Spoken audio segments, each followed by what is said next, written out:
So we open with Gabrice and Gabrissy trying to learn how to dance. This heifer ain't got no rhythm. Gabrice, I don't care about your kids or the fact that they're not here for your plot line. I just don't care. Best fiends. Oh God, we got Karen and her producer. They still have the quotes around assistant. So Karen gonna have a housewarming for her rental. Oh Lord, Karen making a YouTube video to invite people to this party. So Robin and Wendy's kids have a play date. Robin, you should let your son listen. He gonna hear you talk about it when you get home. He's like, I'm finding my light. I want a little camera time. So Wendy tells Robin what Candace told her about Gabrice being a monster. And she is a two-faced monster. A hypocrite. A hypocrite. So Ashley is on her way to meet with Candace for coffee. So Candace is like, look, I didn't want to have a conversation with the peanut gallery. And Ashley is like, well, you let the peanut gallery in on all your other comments. Why is this special? So they finally hash they shit out. Candace actually apologizes for not being as sensitive to Ashley's having a baby. And she says, now with Monique, I didn't invite Charissa to get under her skin. I wouldn't have had the heifer come if I had known it was going to be this much trouble. But now everyone gets Karen's video invite. Robin can afford to get her eyelashes done. Aha! Robin said, I didn't know you did a housewarming for a rental. Well, I mean, didn't you? You've been renting for a minute. You didn't have a housewarming when you got your extra 100 square feet. You didn't have a house. You couldn't afford one. So now Robin and Gabrissy are talking about how Wendy said Karen ain't fucking her husband. I mean, I don't want that, so I can't blame her. And now Robin tells Gabrissy that Candace said she was a monster. Well, you are. You are. So now we got Monique and Chris. Yes, Monique, money is supposed to make you happy. Chris said, look, I'm paying for it. Set up your own help. And, child, a man buy me that house, he ain't got to do shit else. And he paying for the help, he right. You may want him to be more active, but you know what? I want to fly. Just be glad you can afford the help. Oh, God, now she whining. He ain't setting up dates. You married a straight man. He's going to act like a straight man. You got to love him through. Okay, now we got Candace and the other Chris on a picnic. Candace, you're afraid to have a child because you are one and you have to be the center of attention at all times. When you have a baby, you can't do that anymore. You'd actually have to grow up. So now Candace is going to speak to Giselle and try to get back in the groove with her, since she don't want to be on the outs with everyone in the group. Oh, Lord, Gabrice's tacky house. God. Oh, that furniture is cheap. Oh, I mean, this living room looks like someone threw up. All this red, just, you did this for your children? They would have preferred the cash. Oh, God. Gabrissy put on a wig and her sissy said that looks like coochie hair. I mean, truer words. So Karen's party started. Oh, Giselle looks like shit. That limp wig. That hideous dress. She looks like a ball of cheap tinsel. Karen said, Gabrissy, you may as well bring your cheater. We gonna talk about it. But Gabrissy asked, why wasn't Ray in the invitation? Because the invitation was silly, and I wouldn't do anything that silly. Neither would Ray. Ray said, well, I gave her the last name, so I didn't need to be in the invitation. Child, the second Wendy showed up, Karen walked off. Karen, why do you have the acrobats? This how y'all went broke in the first place with these stupid-ass parties. Robin late-ass show up with some pizza. Is this heifer in a lift? So now Candace goes to cozy up to Gabrice, but she ain't having it. Gabrice said, I'm going to hold you accountable for calling my house a $900 teardown. It was, hon, it was. And now it's just tacky. Candace said, well, Gabrice, sometimes you are Gabrissy. And she said, well, I don't want to do nothing deep with you. You can't go deep, you shallow heifer. Candace said, we fine on the surface where it's always been. The only one you go deep in is Robin because y'all clicking and clacking. Now, Karen, what's up with these wigs? You supposed to have a line, but this shit looks old, matted, and oily. Wig look as old as your husband. Karen got Candace's MC. Child, he like, look, I'm honorary housewife. Got more camera time than Charissa. Karen, what are you doing? Why do you have on that pink suit? What was the song? And everybody is like, Karen, this is your party, but Ray don't care. All right, so that was the shit. Ray went up to bed. He was like, I'm tired. Ray 80. He want to go to bed. But let's get started with Lovecraft County. Okay, so we open with, well, we're moving on up. Okay, enjoying our new lush digs in the mansion. Where's the hot tub? Meanwhile, Atticus just sitting thinking about the monsters. So they all congregate in the hallway and they like, why everything so perfect? Why your clothes fit like a glove? They was expecting us. And they hear a bell, but it was the lunch bell. And I was like, that sounded like soup's on to me. So they asked the guy at the house, when's the dad coming back? And he's like, I don't know. The heifer just told me to take care of y'all. So he said they went to go see a lawyer. They'll be back at some point, and they're at a house where there ain't no phone. I'm going to go make some coffee.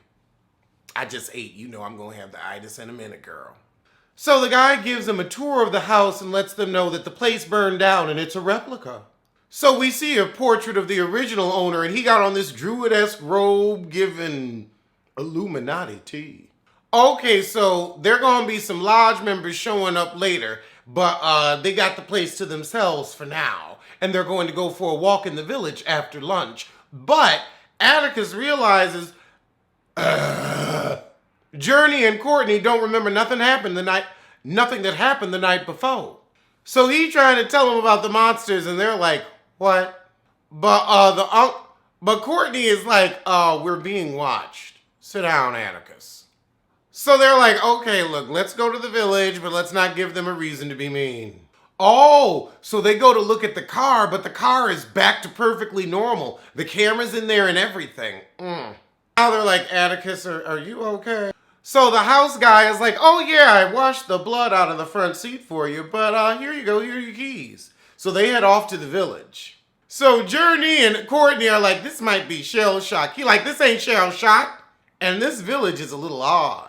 So while he's saying, look, none of this makes sense, we hear the whistle that called off the monsters. Okay, so he go running up to this girl with some dogs who's got that whistle, and she's like, who are you and why are you yelling at me? So the racist heifer with the dogs calms the dogs down, shows them that no, this isn't a prison, this is our meat locker because we get bears and animals. And she like, I'm sure you want to get back on to the lodge before sundown. You don't want to miss dinner.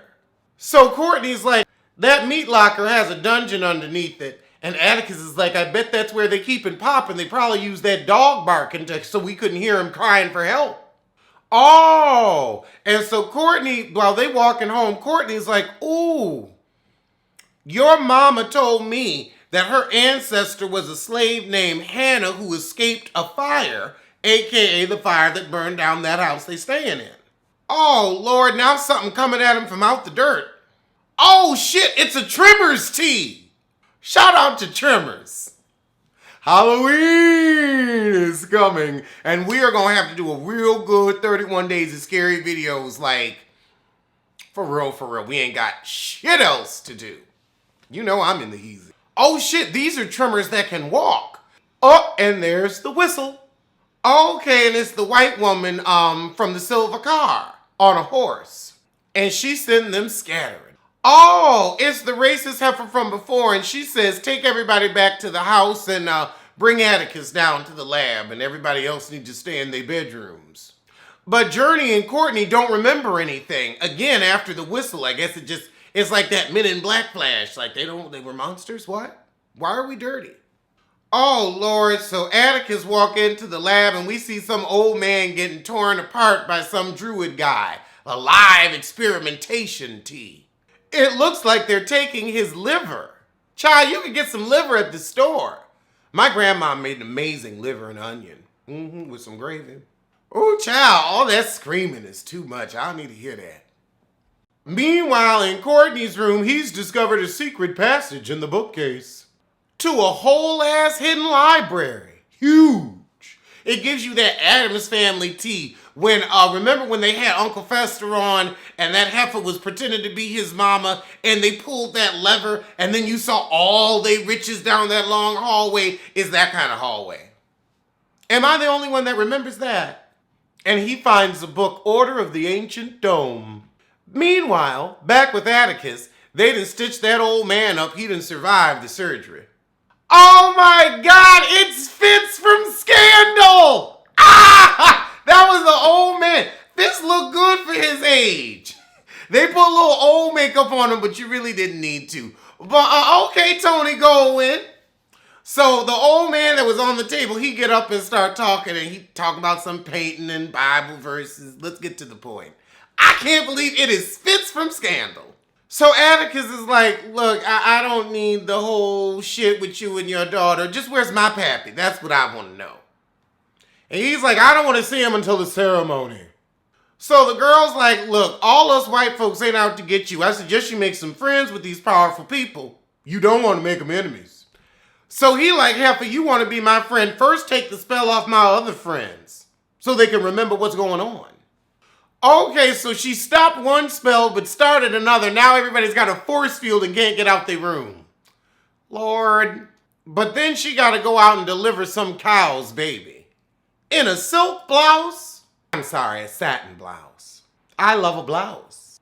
Actually, I love a flannel if we're going to be real. Whoever got it, got it. Oh God, it's a baby monster. Oh, and she got nestle on it and I got all that sack and flu. Child, Journey was trying to break out of her room with somebody coming in and she got the knife ready. Fortunately, it's Atticus. Wait a minute. So, Journey and Atticus are having a tender moment about to get to fucking because she was talking about how her mama used to leave her alone. But then across the house, Atticus is eavesdropping, so she ain't with Atticus? Woo, child. Oh no, he's knocking and seeing if this is a hollow wall and Courtney hearing him. Oh shit, all of a sudden Bullets is coming out of the closet. What? Now it's some Korean operative that jumped out of the closet and she's shooting with 2 guns and Atticus is disarming her. Child, this is a lot. Oh, apparently he know the heifer. But Courtney hears the commotion in the next room. Okay, now Courtney see his dead wife. Yeah, we doing a lot right now. We doing a lot. So Journey getting busy, Courtney dancing with his dead wife, and Atticus getting stabbed. So now everybody's having an about face with their fantasy. Journey like, I ain't ready to go all the way. Courtney's like, look, this was fun, but you dead. And Atticus is finally whooping the heifer ass. Oh, hell no. To the no, no, no. Hell to the no. Oh. Child, Atticus opened his pants and literally a serpent comes out with a... Y'all are doing the most on this Sunday night. I'm glad I had some coffee for this shit. So Atticus done killed his attacker. Oh, Lord, and so we got the lodge people showing up and they watching everything going on in the boudoirs. So the bell rings again and everybody can come out their room. So the guy from the house comes out and says, dinner's on in 15 minutes, black tie, no women, but we gonna set you up on the veranda, girl. You gonna have a nice night.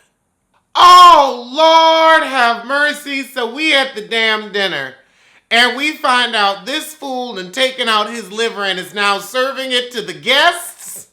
Woo, this is a wild ride.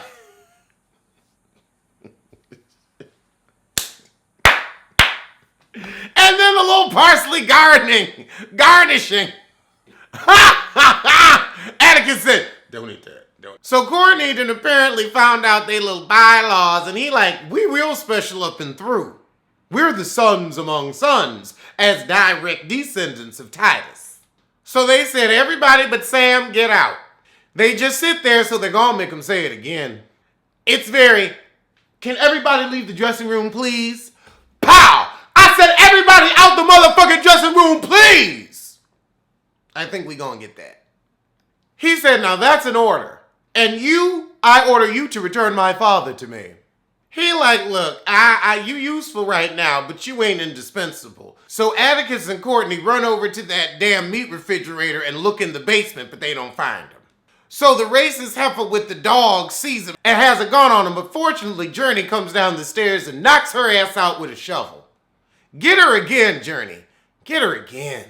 So Courtney's like, wait, your dad's favorite book was The Count of Monte Cristo, and of course that means digging the wall. I never read Count of Monte Cristo. But child, digging that wall.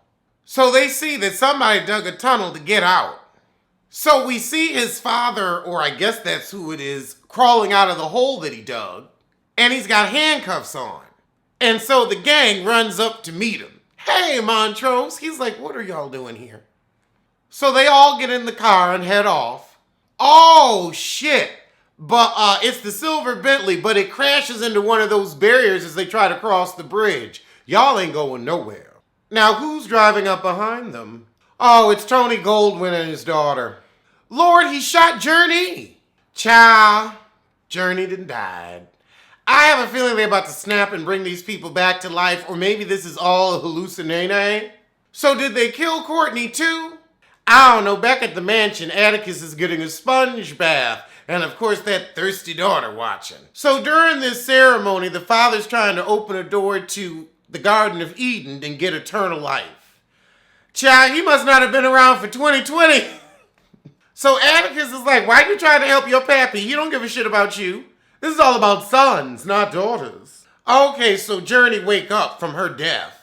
I told you. So Journey's like, let me get this blood off me. Oh, Lord, so now we got Courtney and his brother talking, and he said, that son might not be yours. He said, we settled that a long time ago. You shut your mouth. All right, so Atticus is going into the ceremony. Lord, so this light's coming through him. There's like all types of swishy arm motion shit, electrical powers. Okay, and a portal opening up, and we seeing, I guess this is his mama. Meanwhile, upstairs, Journey trying to get everybody out the house. Shit started shaking, but the magic is down and the doors are open. Okay, but apparently there's an overload and everything explodes. Atticus is fine, but it looks like everybody else is dead. Some of them Druid priests was just like, let me get the fuck up out of here. Oh shit! Fitz turned into a statue! Girl, that was some hocus pocus. Remember? Pepperidge Farm remembers. Oh my God. Oh God, now the damn dome is crashing. They can't keep a nice house. Shit. Lord, the whole house is coming down. Meanwhile, his mama running through it, setting everything on fire. Oh, this is from the fire that destroyed it the first time. And she leading his ass to safety. Girl, the whole house done falling down on itself, and it's only episode 2. So Journey's like, hey, Tick, hey, we over here in the car. Come on. Come on. Oh, no, Courtney done died. Shit. All right, well, that was the shit. Let's get to Potomac. Potomac.